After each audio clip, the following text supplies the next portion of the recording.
I can imagine a Huntsville that's still, in a lot of ways, smaller, certainly, but in a lot of ways, not unlike it is today.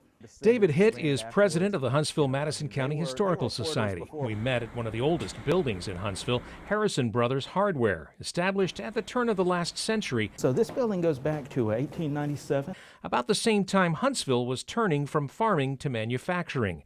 Hitt says technology and reinvention has always been part of the city's DNA. Huntsville had one of the first municipal water systems.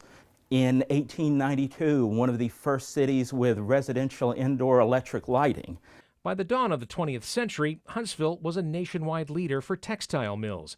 It's been a commercial hub ever since, and Hitt says it would still be a thriving, growing business and technology center even without NASA. I think you end up with a Huntsville that is still a smart place, still a technological leader, still on the cutting edge of a lot of things, because that was the Huntsville that you had already seen for 150 years. It was the first incorporated city in the state. It was the first capital of Alabama. Dr. Raymond Watson is a historian, engineer, and inventor. He literally wrote the book on Huntsville's technological evolution. At age 93, he still goes to work every day at his engineering consulting firm in Research Park. From his perspective, Huntsville's place on the map was ordained by ordnance. It was built into the largest weapons manufacturer in the world during World War II, Huntsville was. They picked Huntsville because it was a good transportation center. It already had 2 railroads going here, and it had the Tennessee River.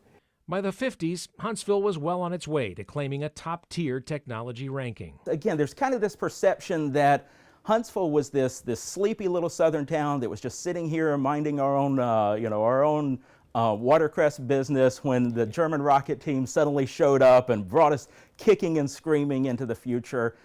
The reality is the rocket team came here because we were uniquely poised to receive them. The Army relocated Von Braun and his team from Fort Bliss, Texas, to research, develop, assemble, and test flying weapons. They had already started a missile development here in Redstone Arsenal, so they just sent him here and made him a part of it, and that's how he came to Huntsville. With the brain trust developing guided missiles and rockets already in place, when President Kennedy challenged Russia in a race to the moon, Huntsville was the obvious choice. Space age, the rocket city, doesn't so much change Huntsville as it was just the next evolution of what was already going on.